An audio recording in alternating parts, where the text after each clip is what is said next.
and hello to the foreign journalists. We'll speak in a language that you'll understand in just a bit. आप सबको मेरा नमस्कार। और कई बार ऐसा होता है कि कुछ किस्से, कुछ चीजें आप पढ़ते हैं तो लगता है कि ये पिक्चर का सीन चल रहा है, ये किसी घिनौनी गंदी पिक्चर का सीन चल रहा है, लेकिन फिर पता चलता है ये यथार्थ है।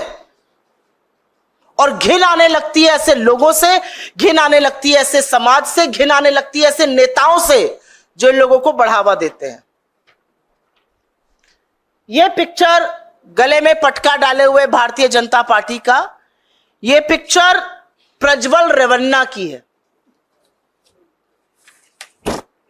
यहां मंच पर मोदी जी के साथ अभी 14 अप्रैल को प्रज्वल रेवन्ना हासन से एमपी हैं। ये देखिए, मोदी जी के वृहद परिवार का हिस्सा है।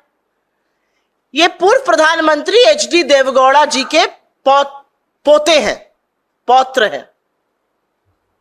मोदी का परिवार वाले वृहद परिवार का भी हिस्सा है। 14 अप्रैल की यह फोटो है। 14 अप्रैल बमुश्किल 2 हफ्ते पहले की। ये जेडीएस से सांसद हैं, हासन से बीजेपी और जेडीएस के साझा उम्मीदवार हैं। 2 हफ्ते पहले जब मोदी इनके साथ मंच साझा कर रहे थे मैसूरू में, तो इनकी खूब तारीफ करी थी, इनकी पीठ ठोकी थी और इनके लिए वोट मांगा था। 14 अप्रैल को, इसी महीने की 14 तारीख को ये नेता देश से फरार हो चुके हैं। और अगर आप इनके जघन्य अपराधों को सुन लीजिएगा तो दिल दहल जाएगा। और एक औरत होते हुए थोड़ी बोलने में भी शर्म आती है। सैकड़ों महिलाओं का जीवन तहस नहस करने के बाद यह आदमी देश छोड़कर भाग गया है। इस आदमी के हजारों पॉर्न वीडियो वायरल हैं, हजारों पॉर्न वीडियो। और उस पॉर्न वीडियो में ये हर उम्र की औरत के साथ जोर जबरदस्ती करता हुआ दिख रहा है। ये हर उम्र की औरत का यौन शोषण करता हुआ दिख रहा है।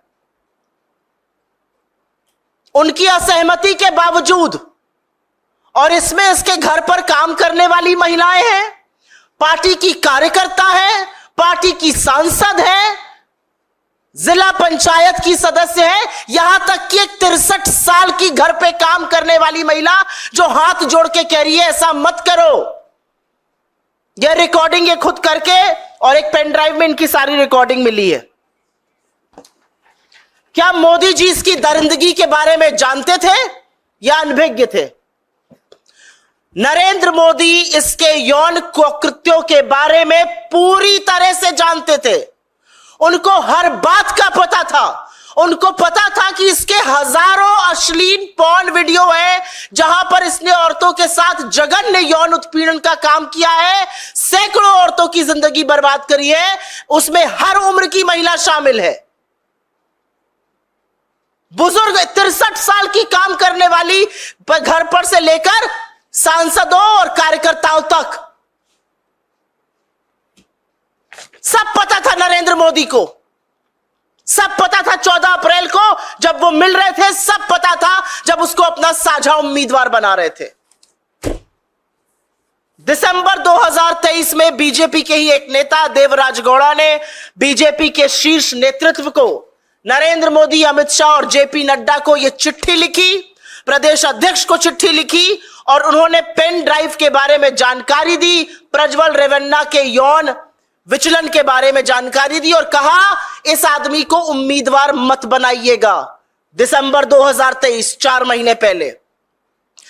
11 जनवरी 2024 को देवराज गौड़ा ने प्रज्वल के खिलाफ बीजेपी आला कमान को लिखा था। उसके बाद उन्होंने प्रेस वार्ता की, सार्वजनिक किया इस सारी बात को और बताया कि ऐसा आदमी है, इसके ये कुकृत्य है, ये बातें सामने आई हैं, इसको टिकट नहीं देना चाहिए, इसको उम्मीदवार नहीं बनाना चाहिए। पहले लिखा और उसके बाद बीजेपी के आला कमान को सूचित किया, प्रेस वार्ता की। उसके बाद फरवरी और मार्च में फर्जी चाणक्य इस देश के गृह मंत्री अमित शाह कर्नाटक के दौरे पे जाते हैं, मैसूर पहुंचते हैं, और तब पूर्व बीजेपी विधायक प्रीतम गौड़, पूर्व विधायक एटी रामास्वामी और कार्यकर्ताओं ने इस प्रज्वल रेवन्ना की उम्मीदवारी के खिलाफ उनको कहा ऐसे व्यक्ति को टिकट मत दीजिए, इसके यौन कुकृत्य के चर्चे बहुत फैले हुए हैं, इसने हर उम्र की औरत का शोषण किया है, इसके तमाम हजारों वीडियो पेन ड्राइव पर है, इसने सैकड़ों औरतों की जिंदगी तबाह करी है। मार्च तक अमित शाह से मिलकर बीजेपी के पूर्व विधायकों ने, उनके नेताओं ने मैसूरू में यह बात कही। तो अमित शाह और नरेंद्र मोदी सब कुछ जानते थे। वो जानते थे कि ये कैसे आदमी को उम्मीदवार बना रहे हैं, वो जानते थे ये कितना जघन्य अपराधी है, और उसके बाद भी उन्होंने हासन की सीट से उसको अपना उम्मीदवार बनाया। कर्नाटका की महिला आयोग ने इस मामले का स्वतः संज्ञान लिया। जैसे ही उनके जानकारी में यह आया, उन्होंने एसपी को नोटिस जारी की और सीएम से इस भयावह घटना पर एसआईटी के गठन की मांग करी। अगले दिन एसआईटी गठित हुआ, और जैसे ही एसआईटी गठित होता है, हासन का यह उम्मीदवार, नरेंद्र मोदी का चहेता, उनका दुलारा, उनके वृहद परिवार का हिस्सा, यह देश छोड़कर भाग जाता है। एसआईटी पूरी कोशिश कर रही है, एसआईटी हर संभव प्रयास कर रही है इसके प्रत्यार्पण का, कि भारत लाके इसकी जांच पूरी की जा सके। लेकिन आज सवाल यह है कि बेटी बचाओ, बेटी पढ़ाओ, नारी अभिवंदन, नारी शक्ति, महिला सम्मान, ये सब बातें फर्जी है, क्योंकि नरेंद्र मोदी जानते थे कि स्टेज पर खड़े हुए उनके बगल के इस व्यक्ति ने, उनके साझा उम्मीदवार ने क्या किया, वो सब जानते थे, और उसके बाद भी उम्मीदवार बनाया। तो आज प्रधानमंत्री को इस बात का जवाब देना पड़ेगा कि किस हैसियत से, क्या सोचकर आपने इतने घिनौने दरिंदे को अपना साझा उम्मीदवार बनाया, और हर बार आप महिलाओं के खिलाफ अपराध करने वालों के साथ ही क्यों खड़े होते हैं? प्रधानमंत्री चुप रहेंगे, देश की महिला बाल विकास मंत्री, जैसा कि आप सब जानते हैं, मौन धारण कर लेती हैं। महिला सुरक्षा, महिला अपराध का कोई भी मुद्दा हो, वो सिर्फ एक मुद्दे पर बोलती है, और वो आप सब मुझसे बेहतर जानते हैं। और देश का महिला आयोग, रेखा शर्मा, जो चश्मा उतारेंगी नहीं, क्योंकि चश्मे से बीजेपी और घटक दल के कोई अपराध नजर नहीं आते, उनको तो मानो सांप सूंघ गया है। नोटिस पे नोटिस, नोटिस पे नोटिस, नोटिस पे नोटिस भेजेंगी विपक्ष को, लेकिन भाजपा के कुकृत्यों को, भाजपा के घटक दलों के कुकृत्यों को, इतने जघन्य अपराधी का कोई संज्ञान नहीं लिया जाएगा। नील बटा सन्नाटा।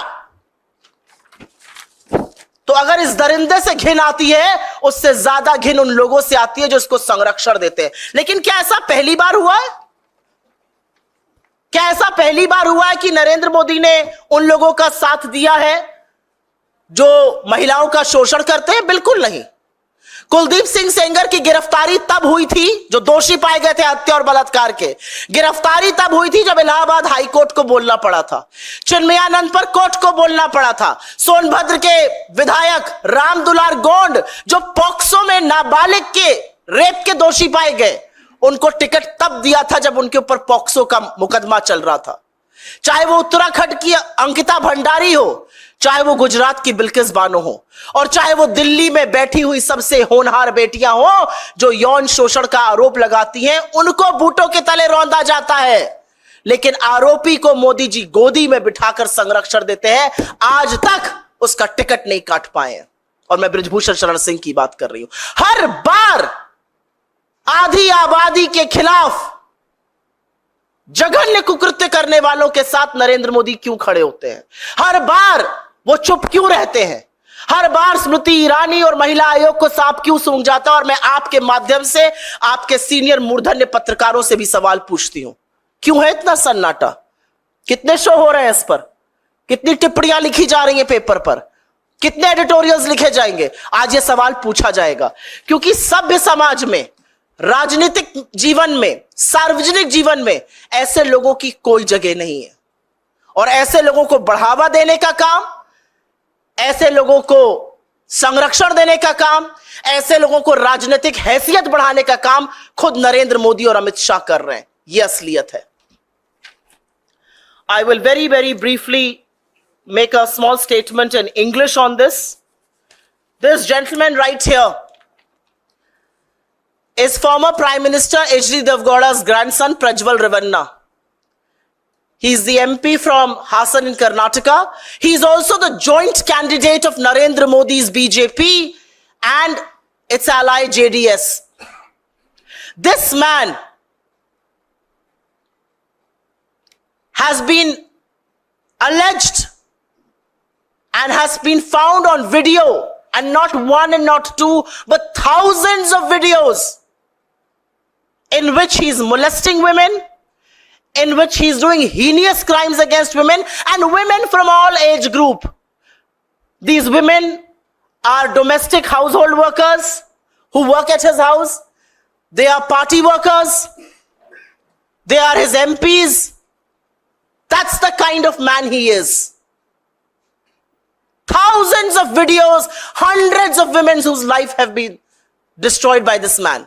A 63-year-old house help, a woman old enough to be his mother, maybe his grandmother, is seen pleading on one of the videos saying, "Don't do this to me. Don't record this. Don't do this to me." 63-year-old woman. And still, he is the joint candidate of Narendra Modi's BJP and his ally JDS. Did Mr. Modi not know about him? He knew every single thing. He knew exactly about the videos. He knew exactly who this guy was. He knew exactly the women who had been molested.